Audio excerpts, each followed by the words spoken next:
And the first bill before us is House File 1051. And as the author approaches the table, I'd also like Heidi Nelson and Daniel Lightfoot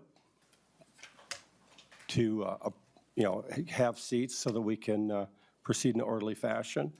I would move that House File 1051 be before the committee and be held, or possibly laid over for possible inclusion. To the author. Thank you, Mr. Chair and members. I have an author's amendment, the A3. Would someone move that for me? Representative Davis has moved the A3. Great. Proceed, author. Thank you. Mr. Chair, I think it's the A1. Can we just clarify?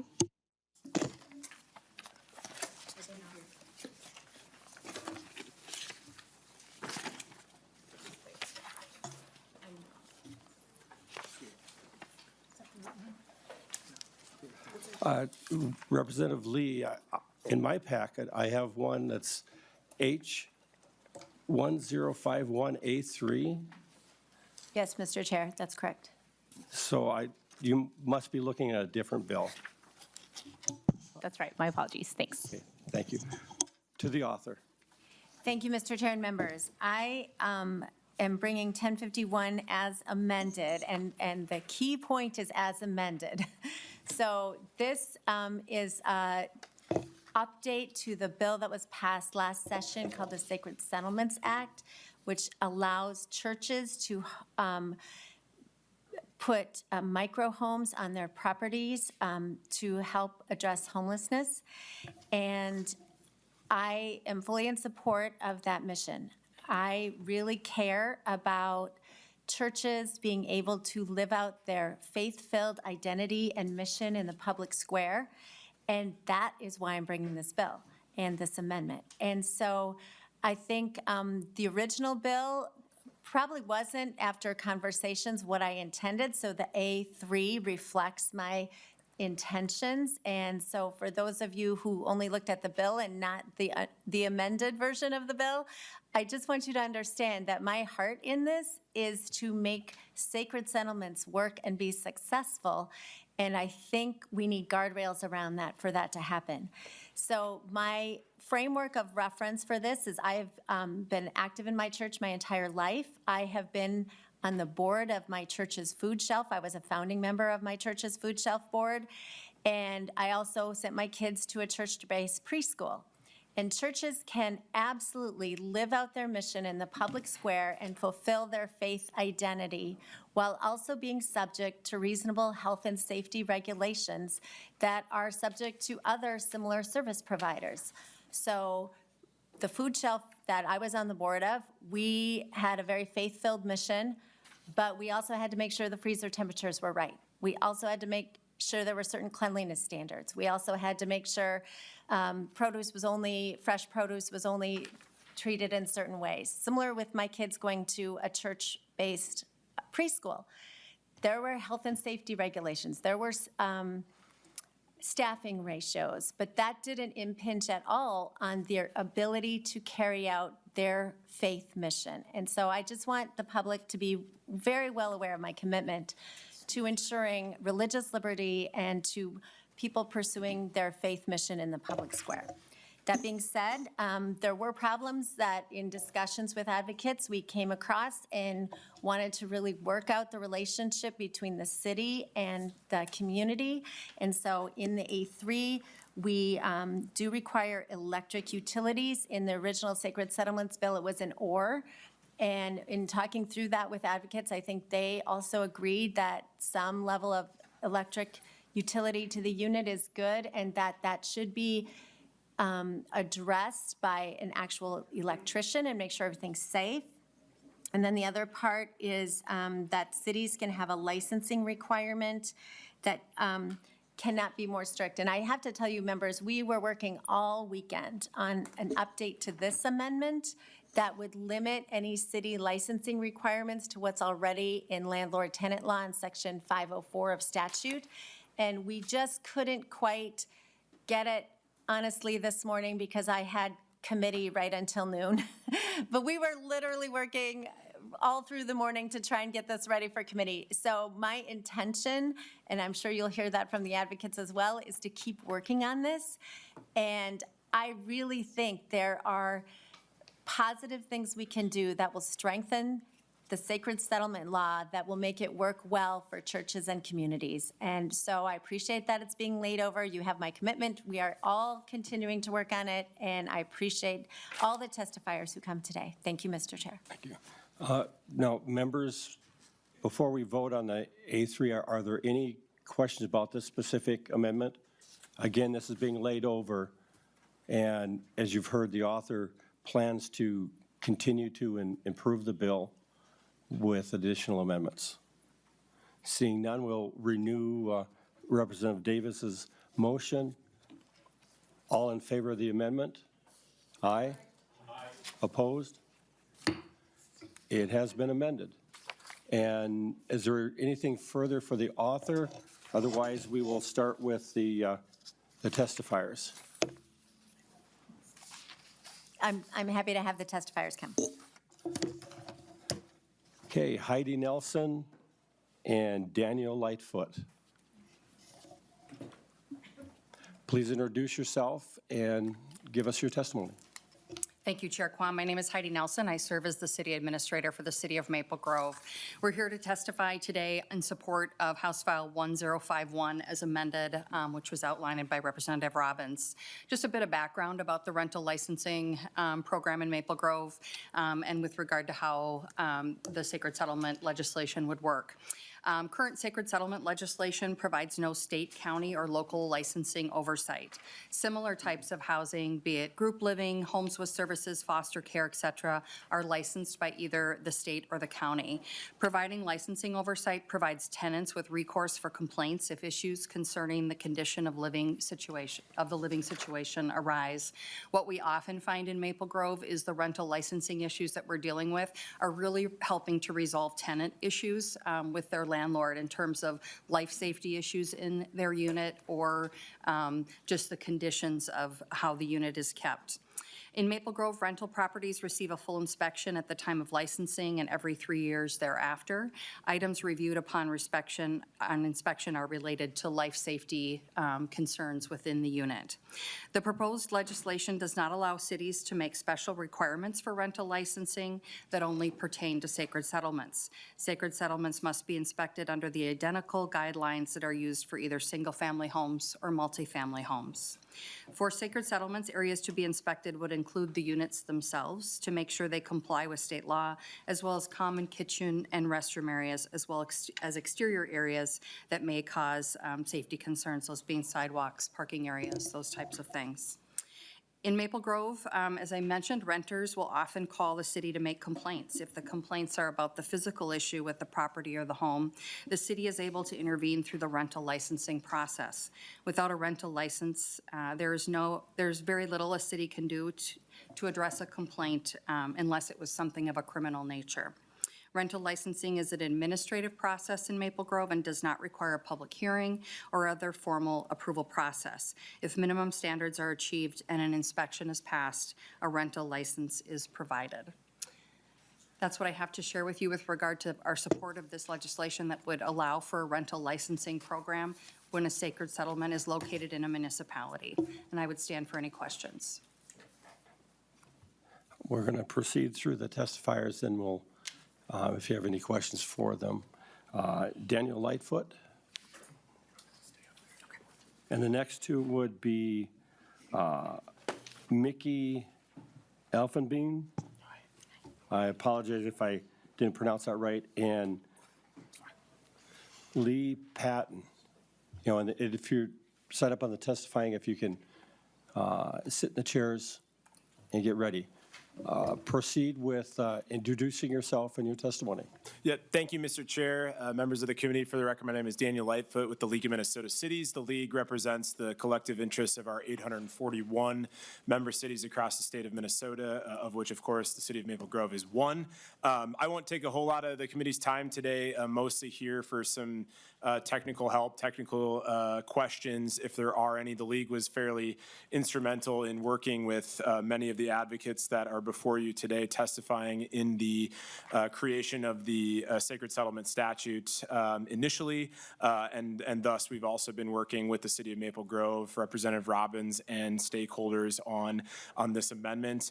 The original legislation did include a reference to Chapter 504B as a requirement for micro units in settlements as a condition of their existence.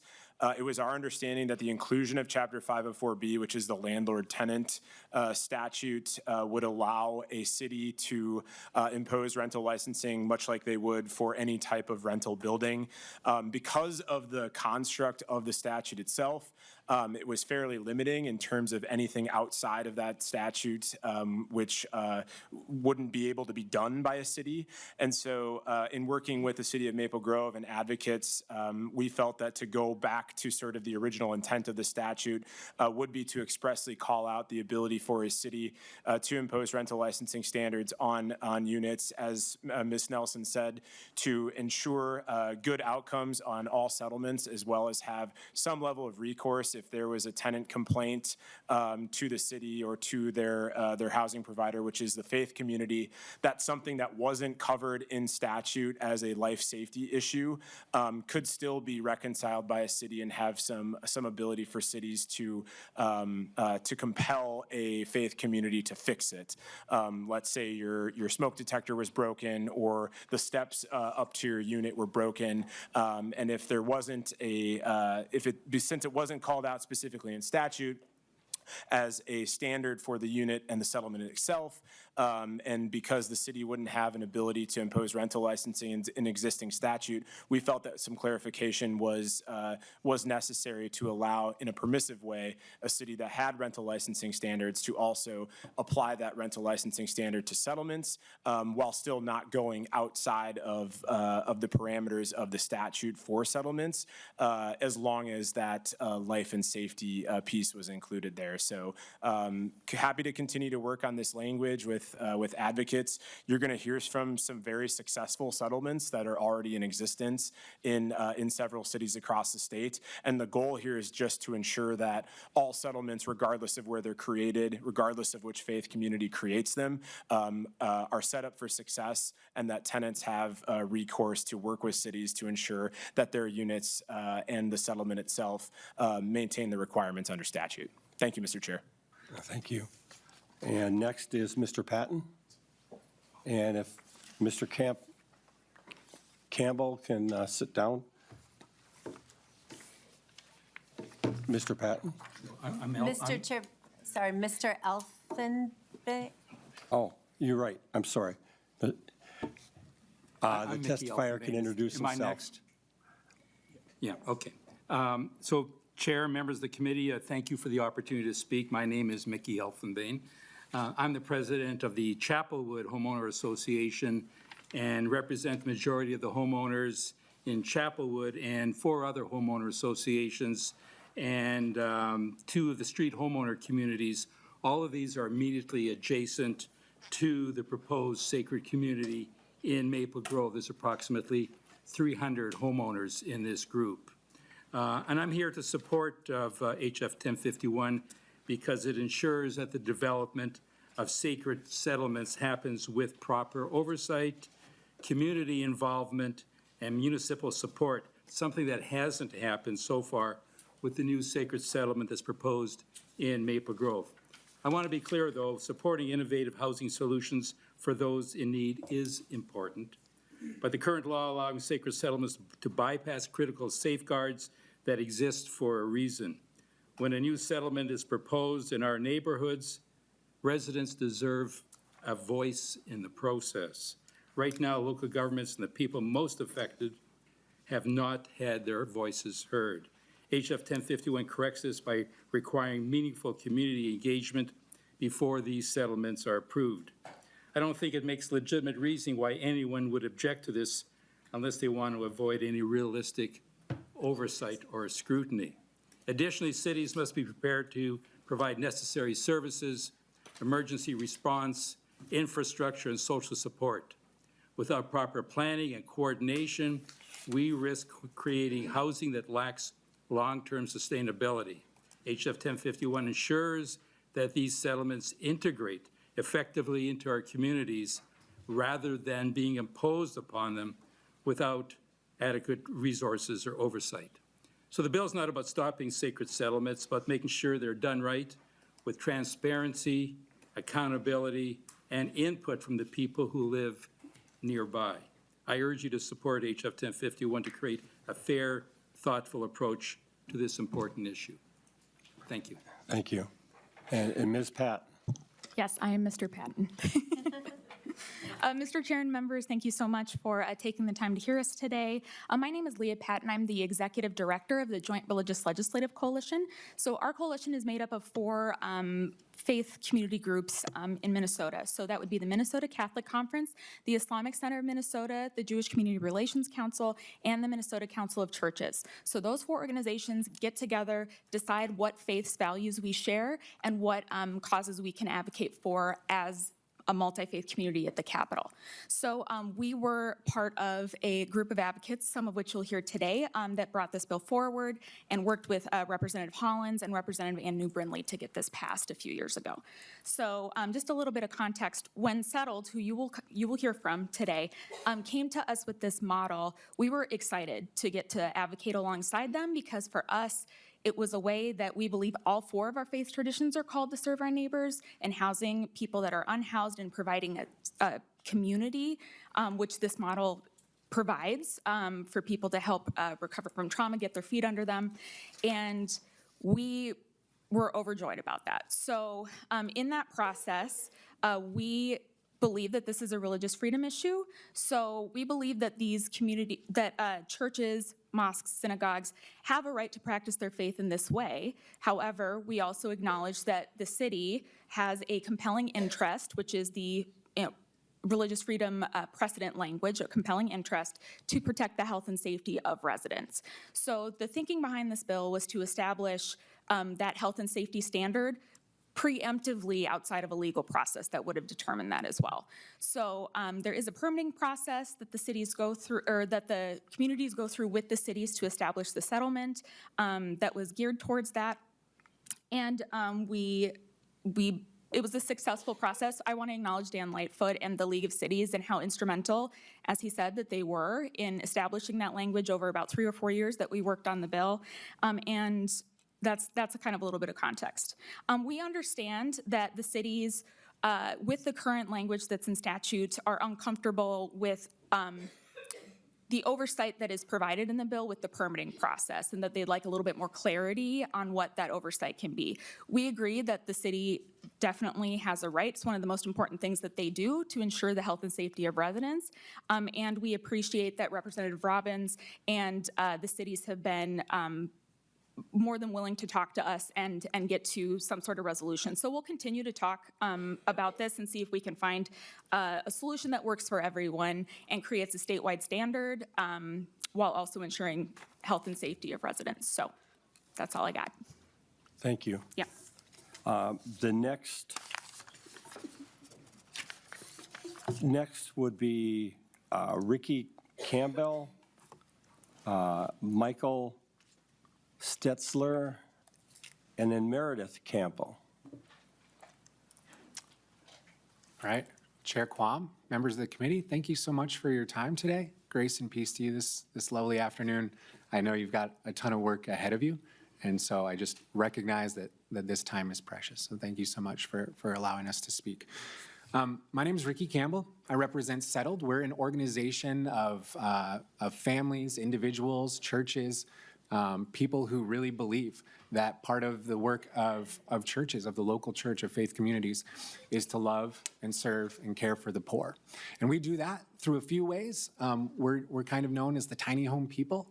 We equip churches to pay for and build tiny homes that are up to a standard, up to a code that this body agreed upon 2 years ago in statute. We also equip churches, local churches, to establish what we call sacred settlements. The law recognizes them as sacred communities. And what the law allows for, what our model shows, is that 2/3 of these homes are for people who've experienced chronic homelessness. These are permanent homes for people who have experienced chronic homelessness. They're low barrier. People have to pay rent, and they have to follow the law. The other third of the permanent homes are for what the law calls designated volunteers. We call them intentional neighbors. And these are people just like you or me who are resourced and probably never experienced homelessness, and they have a desire to live intentionally in a community alongside other folks. And their heart behind it is simply to be a good neighbor. The church or mosque or the law allows that these worship centers are an extension of these tiny homes. So that's where there are shared meals. That's where there's shared cooking. That's where there's movie nights and things like that. And so the worship center acts as an extension of that tiny home. This model provides another way for faith communities to live out their calling. It also gives them an opportunity to tap into some of our society's, our shared concerns around homelessness. We all have a job, we all have a role to play in that, and this is just another way that faith communities can execute this mission. You'll soon hear stories from 2 different of these communities, also the people who call them home and the people who invest their lives into this model. So in 2023, this body brought together Republicans and Democrats. They brought together industry and the cities, as you've already heard before, advocates, to come together with this sacred communities law. And there was a lot put in there, a lot of effort that you've already heard about. And what we've come up with is an incredible law that recognizes the faith community's right to carry this out. And I would say that this bill before you today that Representative Robbins has brought forward as amended, it's been amended to help clarify a lot of what was set out years ago. It's been amended to address many of the concerns that we've had. It's been amended to address a lot of the concerns that other stakeholders have. And so we are continuing in that conversation, and we are committed to continuing that conversation. I would say one of the biggest parts for us we just have a concern with is this rental licensing program. The reason for that being is that currently under the law, these faith communities use a conditional use permit to get approved through the city. The concerns about landlord-tenant stuff, that is also outlined in state statute 504B 185, I'll point you to, but we're willing to, point to that a little bit more effectively. I think the thing with rental licensing programs, while they give municipalities a great opportunity to get their arms around rental properties in their locality, they have historically also been used to discriminate against affordable housing and places that are trying to do work similar to this. I'm not saying in any way whatsoever that is the intention of either the author or the city of Maple Grove, but there is a historical precedence where that has been a concern, and so that is just a concern of ours. Again, we will continue working with the author. We'll continue working with all the folks who are here at the table. We've had really good conversations, and I really like the way that this is being very collaborative. And so I would just leave you to say that the statute that was set out, that this body agreed to 2 years ago, is really good for Minnesota. It's something that Minnesotans should be really proud of. And I think as we continue to work through this and see more and more sacred communities come to fruition, that this is something that we can really share pride in, both in the public sector, private and nonprofit sectors. So thank you. And thank you. Next is Stetzler, then Campbell.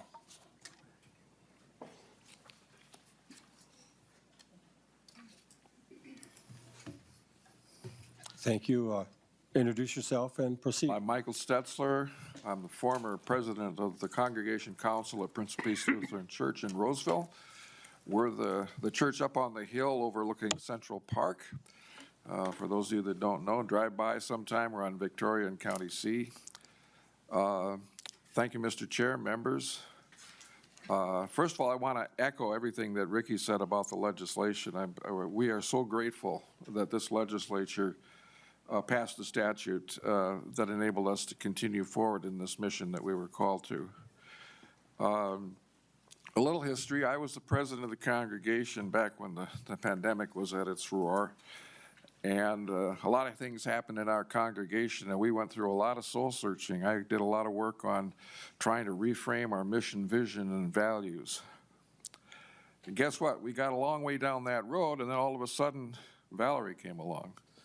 And for those of you that are unfamiliar, Valerie is the person who was homeless who came to our property in a bus, and that led to her staying, and that led to settled, graciously offering us a tiny home to house her, and we went through that whole process and had a lot of trouble figuring out how to do that within the constraints of legislation and regulation. But it worked, and the legislation passed. And where we are now, I'm really happy to say, is that we are a thriving community of only 3 houses, 1 intentional neighbor family, and 2 neighbors. But before I go further, I just want to say that our mission is building the church and loving the world. And we have some values in there. One of the primary ones is relationship. And what we have found is that in the past, where we would think of building the church, oh, well, that's getting more members, that's bringing people into our doors. Loving the world, oh, well, that's building a food shelf, that's going out and doing backpacks for kids in school, that's giving to our missions and so forth. But it's kind of hard to combine the two. How do you love the world 1 hour a week on Sunday? And we just got called into this backwards. God just called us in and said, hey, got an idea for you. And what we have found leads me to say that I need to correct a kind of a misunderstanding or a misframing of this whole thing. This isn't a housing program, from our point of view. This isn't a program to help the homeless, from our point of view. This is a program to build the church and love the world. The primary benefit to us is transforming us as a church. We are not doing for people who are coming out of homeless. We are living in community with people who are homeless. And as you consider the tweaks to the legislation, and I think it's a really great idea that you're doing that, and I really support your work, Representative, I just want to say that you got to think about the differences here. These people are not our tenants. These people are part of our family. When you're thinking about regulating that tenancy, it's probably more appropriate to think of it like one of our close relatives had some economic bad times and they had to come and live with us. They're part of our family. Now, just how would you regulate that? We share our home with the people coming out of homelessness. They cook, they play, they work in our building. And we don't just have contact with them on Sunday morning. We live in community with them. When the senior group meets on Thursdays, they pass these people in the hall. They go out and they work in the garden with them. It's one family situation. So please, please, change your mind frame from traditional tenant-landlord relationship and traditional government regulation of things that you don't want bad people to get away with to this is a family. And thank you for your time. Meredith Campbell and Laura Smith.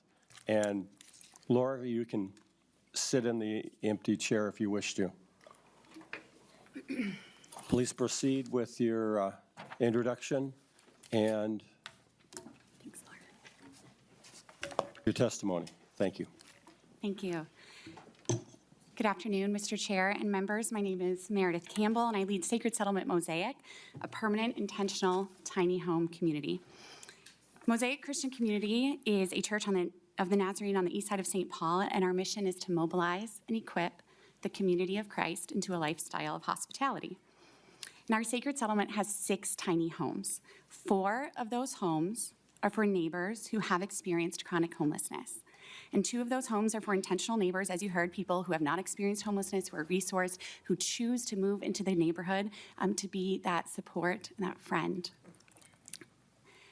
Our community is described as peaceful, and it is. We have family dinners, we play games, we sing, we celebrate birthdays and holidays together. Not just those living in the community, but the broader supportive friend network who comes alongside us. And Mosaic loves our East Side neighborhood and have built wonderful relationships. We want it to be a safe and flourishing place. Our Sacred Settlement shares a garden with our Karen neighbors. We have block parties, neighborhood kids trick or treat throughout the settlement. My kids run around with other neighborhood kids on the lawn and go sledding through the community in the winter. And I often get questions from people around the country about how do we operate? Like, it sounds great, but how does this work? How do you operate? We first get our authority to operate from our calling by God, who has called us to love our neighbors and to care for and to serve the poor and the vulnerable among us. Second, we get our ability to operate under the Religious Land Use Act, and you have some memos in your packets just about that. But third, here in Minnesota, we have Minnesota Statute 327.30. That's the law that is in question right now that we're looking at refining. And that recognizes the ability of faith communities to operate these settlements when homes are built to a certain standard, when they are offered to certain people, and when they are housed on certain land. That's that religious land. And when you read the law, you'll see that the city can permit us as a permitted use or as a conditional use. And that's where that public input comes into play. There's conditional use permits have a hearing process. That's where the neighborhood comes and talks about it. And of course, the city's put this on their agenda to come have neighborhood input involvement. The church wants to do this in collaboration with the city. The point of the bill was to recognize this at a state level. So we didn't have to go like city by city and piece together some patchwork. What does it look like in this city? What does it look like in this city? How does it work here? But to say we have a standard, we have a statewide standard that works. As you heard from Mr. Stetzler, this isn't traditional housing. It is something different. And this law recognizes that it's something different, and it should be regulated and given the authority to operate as something different. I just want to show you, here's the binder that we submit to the city. And in it, we show, this is what Mosaic submitted, this is what Prince of Peace submitted, and it shows how we meet the requirements of the law. Because again, we love our city. We want to be in compliance. We want to do a good thing here.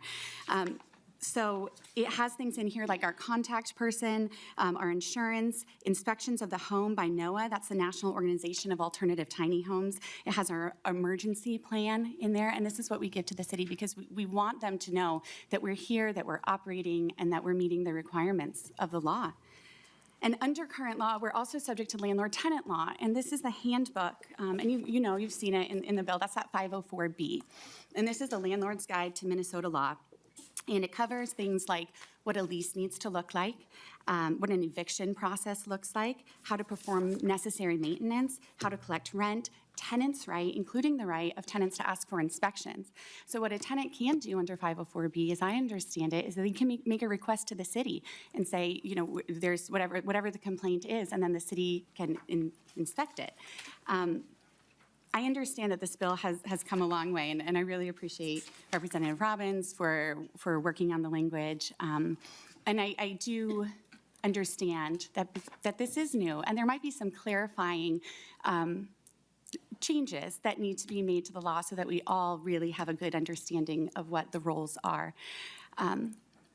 Any rental licensing requirements, though however narrowly tailored, are unnecessary. At best, I believe that it's an additional unnecessary government regulation on a faith community.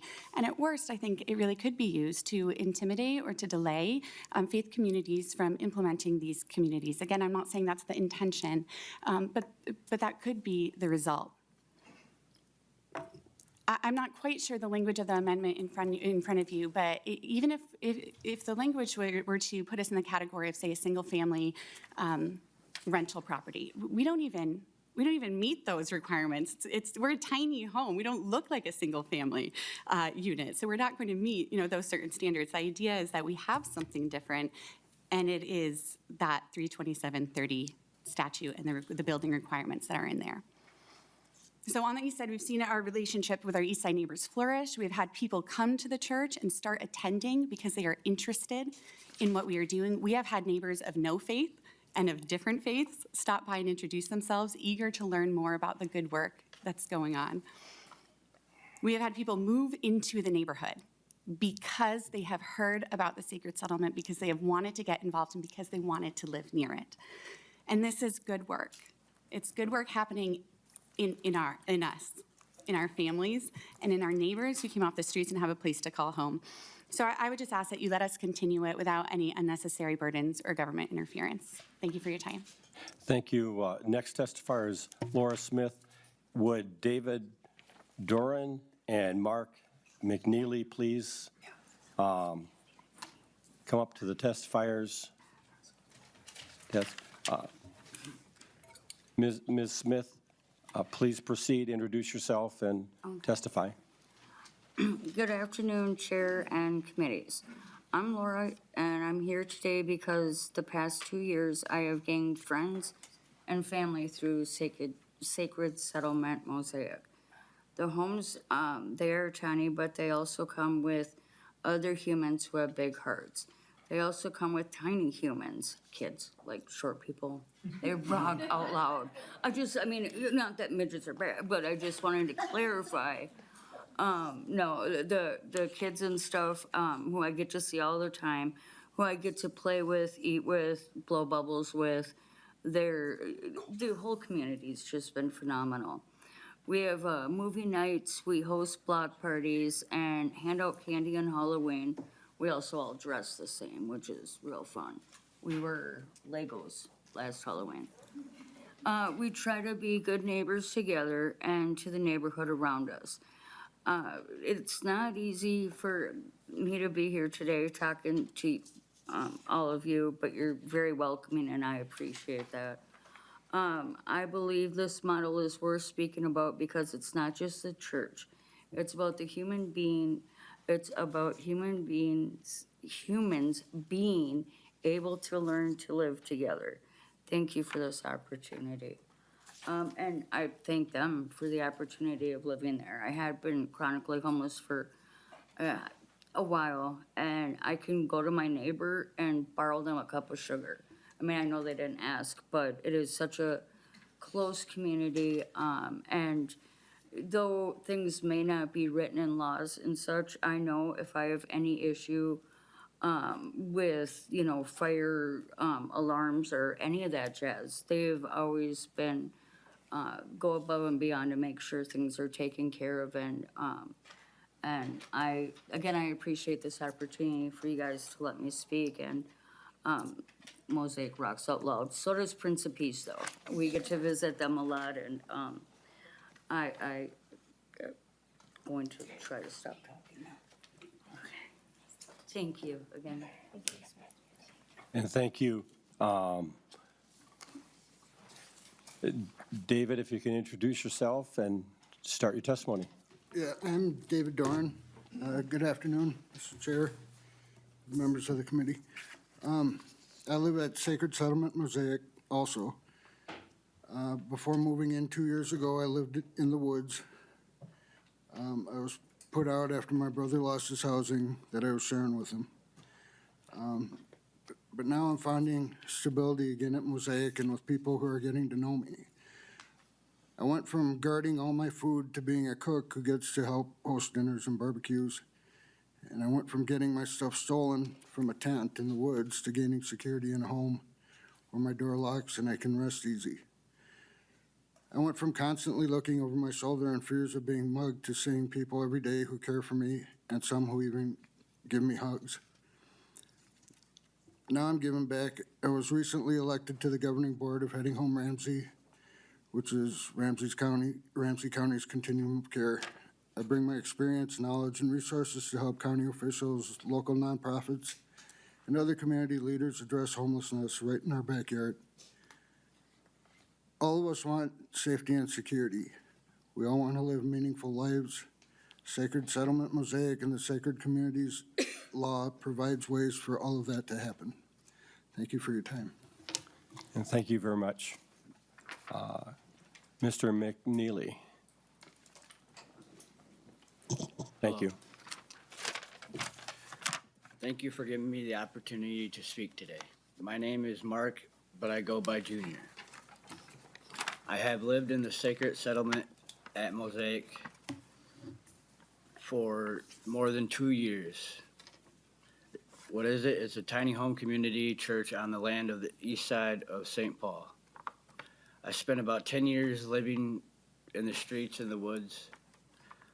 Living out there, you're always in survival mode. You're always worrying about food and safety. I was also worrying about my partner, Chrissy. Now I have 4 walls, a locked door. I can relax. I can be fully present, and I can be myself. My life and my health has improved dramatically. The Sacred Settlement promotes dignity, respect, and requires responsibility. I have to pay rent, and I get to be part of the community with other people who are taking care of each other. At Mosaic, there are always families around the people going out of their way to support me, encouraging me, and me not to judge me. The community is supporting and encouraging each other. That is what the model is all about. Now, I have been at Mosaic. I had more opportunities for work, reasons to better me as a person, getting physical and mental health opportunities to appointments, and my family has grown. The people that live in the community and people who are invested in are now my family. One day I want to write a book about all of it. Thank you for hearing my story. Thank you very much, and thank you to all of the testifiers and to the public. This is because some legislation made it possible to help these people. And the bill before us is to try and improve that legislation.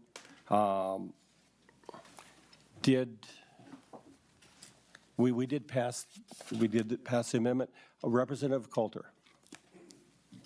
Excuse me. Thank you, Mr. Chair. And first of all, I want to just take a moment and thank all the advocates who are here today to speak on this. And Representative Robbins, I take you at your word that you are legitimately focused on allowing faith communities to live out their faith in the way that they want to. And I couldn't help but reflect on the fact that a week ago yesterday, when I was at church, the scripture lesson was the Good Samaritan. And it's been a few years since I've been a Sunday school teacher, and certainly don't want to step on Reverend Davis's toes here, but one of the things that I always appreciated about teaching that story is having a conversation about how politically difficult that story would have been when it was first told. And so I just couldn't help but sort of think of the parallels there. But just a few questions here. And I'm specifically, the first one, I'm looking at lines 3.6 and 3.7. And I'm wondering, the phrase rental housing licensing program it's just kind of a curious phrase to me. I'm wondering if you could just explain a little bit. I guess my question is, I mean, is this just a sort of rental housing license infrastructure the way it's normally set up at the local level, or is this something different? To the author. Thank you, Mr. Chair. Thank you, Representative Coulter. So the idea as it is, and let me just be clear, evolving, is that, so the conditional use permit just wasn't sufficient because, to the testifier's point, if something went wrong and they called the city has no authority without a license to go investigate. They get a complaint, but they literally had no jurisdiction under just the current drafting. And so the idea that we're working through is to come up with a type of licensing that strictly lists, and I can, the amendment as of this morning, let me see where I put it, that we're working through right now is that it would say, the micro unit in a sacred community cannot be regulated beyond those contained in Minnesota statutes 504 or in the sacred settlement statute. So it would be either a new like sacred settlement license, or it would be an amendment to a city ordinance that just covered sacred settlements, and it would be limited to what's protected in 504 for landlord-tenant law, which, you know, she showed you the book, like, those are real things. It's just that under the current construction, the only way to enforce that is for the person in the sacred settlement to go file a lawsuit. And that's just not, I think, what was even intended or practical. So this would, so we're still, as I said, even like as of an hour ago, wordsmithing how it'll be, but the intention is that there'd be some licensing, but it's limited to 504. Representative Coulter. Thank you, Mr. Chairman. Thank you. That's extremely helpful. So it sounds like the answer to the question I asked is more or less yes, that it would not be sort of what we would consider a traditional rental license such as would exist for other rental Right, well, and housing that's in where, the city. I'm sorry, Mr. Chair. The author. Mr. Chair and Representative Coulter. So, right, the amendment we did adopt was more specific, and it said it couldn't be a rental license more restrictive than those already imposed by rental single-family residences and rental multifamily residences. But as we've worked through that, the advocates have continued to express concern that that's broader than necessary. So that's why we're working on shaving that down to just 504. So I do think that's where we'll net out, but we're not there yet. And members, this is being laid over.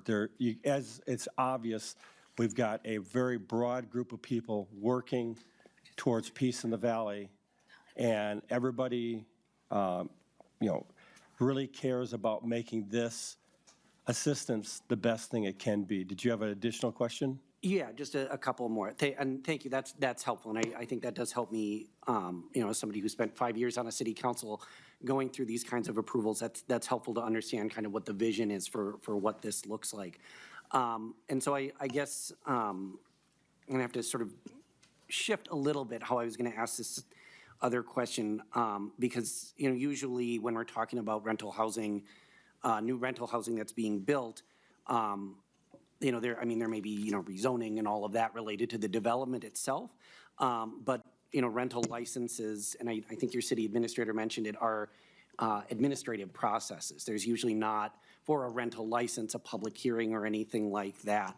So am I correct in understanding, at least is the way, understanding, of course, that things can and will change, which I personally think is a good thing about the legislative process, it sounds like that the way that the bill is written right now, that would be the case, that this would be largely an administrative process for approval that wouldn't have, say, a public hearing at a planning commission or city council or something like that? To the author. So my understanding is that the way it's constructed and potentially will stay constructed is that they can have the sacred, it's under the sacred settlement law and the option for this conditional or this rental license pertaining to 504. So if a city went the conditional use permit, then I think all those public notifying things happen. But I guess that's something I would personally want to look at if we do the sacred settlement licensing, is that there would still be an avenue for public input. Because I think that's really critical to the success of the community, that there's communication with the neighbors, with the city, and that's one of the places where, as you heard from the homeowner in my community, the people who've reached out to me in Maple Grove is this sense like there hasn't been enough engagement, and it's caused, division, which has been difficult in our community. So this is an attempt to try to address that. So I personally would want to continue to find a way for that public engagement part of the process. And by 2 o'clock, this will be laid over, so. Well, okay. Representative Coulter, this bill's being laid over so you can have the discussions. The amendment is being, in the process of being drafted. So that's, go ahead, Representative Coulter. At 2 o'clock, I will lay this over. You can come back tonight, Mr. Chair. This is the committee of jurisdiction. Well, Representative Coulter, if you do not have another question, Representative Lee. Excuse, I wasn't finished, Mr. Chair. Well, then actually ask a question. I was waiting to be recognized by the chair of the committee to do that. I Representative did see Coulter, that, go that ahead. Mr. Lightfoot, it looked like he was jumping out of his chair a little bit, so I wonder if he wanted to offer some clarification. Mr. Chair, Representative, very, very quickly, sorry. Mr. Lightfoot. Thank you, Mr. Chair. Mr. Chair, Representative Coulter, very quickly, the language here wouldn't preclude the conditional use permit process. So think of the permitted use or the conditional use permit process as sort of the green light to do the establishment of the settlement. The rental licensing piece of this is sort of the ongoing enforcement mechanism to make sure that the settlement is complying with all areas and parameters outlined in the statute, as well as any potential life safety issues that could arise either from a tenant complaint or a subsequent inspection through that process. It's generally referred to as a rental licensing program because they're ordinances that adopt sort of the parameters of the rental license itself in individual cities. But those are, the crux of those is the life safety piece. The challenge here was the language in 327 was very constricted to the provisions in the statute itself, which attorneys read that precluded the ability of a city to have that sort of ongoing enforcement mechanism for life safety because it wasn't specifically spelled out in the bill. Thank you. That's helpful. And my other question was about that interaction. Coulter. Oh, I'm sorry, Chair. My other question was about that interaction between the rental license and the CUP process. So that was helpful. So I think I'm done, Mr. Chair. Representative Freiberg. I wanted to give you enough time to be able to do your statement. Mr. Chair, I understand other members of my committee were on the list to be spoken, and I'm fine being last as kind of the closer, as the lead on the committee. So if you could call on them first, I would appreciate it. There are about 3.5 minutes left. So Representative Lee. Thank you, Chair. I will try to be quick. I guess the most important piece is I just want to go back to the author's opening statements and just I think like the discussion that we've had here suggests that, there's a little bit more work to be done with the bill and also just teasing out things of the bill that passed last year. Thanks to Rep. Hollins, who's in the audience with us today. Thank you to my co-East Sider legislator. But I wanted to draw members' attention to page 3, subdivision 8, about the injunction piece. I know the author mentioned that she wants these settlements to continue going, but reading this section and being a pretend lawyer, my question is, why is this section in here when cities and municipalities already have the option to bring about injunctions if they want to of settlements? To me, this section looks like you're venue court shopping, and so we'd just like some clarity on that. But it looks like Mr. Lightfoot maybe has an answer, so. Mr. Lightfoot. Mr. Chair, Representative Lee, thank you for the question. The injunction piece is generally the remedy for a city doing an enforcement action on a landlord or a housing provider that is unwilling to make the fix if it's a life safety issue. We're still having conversations about this piece in particular because, to your point, it may or may not be necessary in this piece. But traditionally, in a rental licensing situation, if the housing provider is unwilling to make the change after being compelled by the city, for example, if a tenant requests the change to the city or to their housing provider, they don't do it. The city says, "Hey, here's a work order. You got to fix this." The housing provider says, "Go pound sand." Then there is a level of legal action that can be taken. That said, it may or may not be needed in this case. We're still working on Representative that. Lee? Yes, thank you, Chair. And so, I mean, my question is, I know, again, this bill is being laid over. I wonder if this piece stays, maybe this bill also has to go to judiciary, and just curious about, how we're constructing. Once an amendment is visible, then we'll be able to determine if it has to go to other committees. And that's part of the reason why a lot of our questions probably would be well-timed once the amendment is, fully visible and for us. And it just didn't make it in time for a committee for us to be able to have a draft and look at it. Representative Freiberg. Thank you. Just a quick question before you call on my other members. This is the committee of jurisdiction for this bill.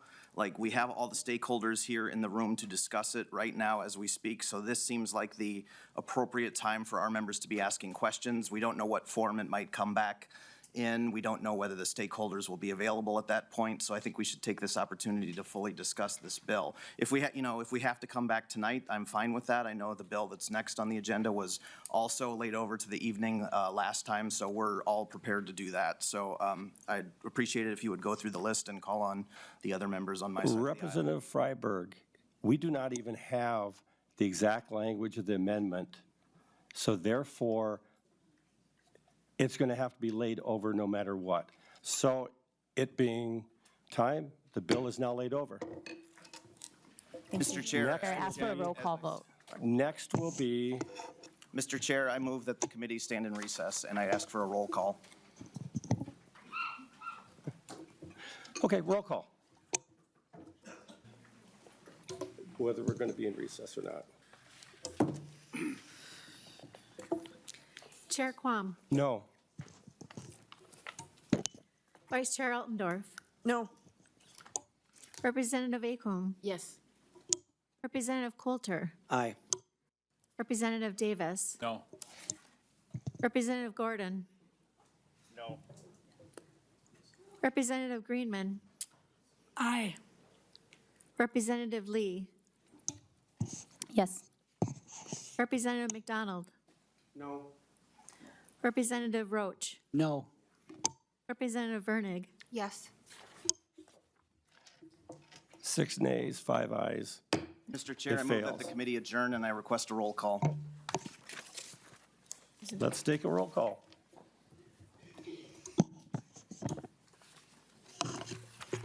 Chair Quam, Yet. Vice Chair Altendorf, No. Representative Acomb, Yes. Representative Coulter, Aye. Representative Davis, No. Representative Gordon, No. Representative Greenman, Aye. Representative Lee, Yes. Representative McDonald, Representative Roach, No. Representative Vernig, Yes. 6 nays, 5 ayes. Mr. Chair, I Motion ask that the fails. minutes reflect the objection on my side to the fact that we were not given an opportunity for all members to ask questions and that the debate was arbitrarily cut short. And Representative Freiberg, the minutes will also represent that the amendment was not ready for the committee, and the bill was going to be laid over no matter what, and that until the language of the amendment is actually available for the committee, we couldn't proceed farther.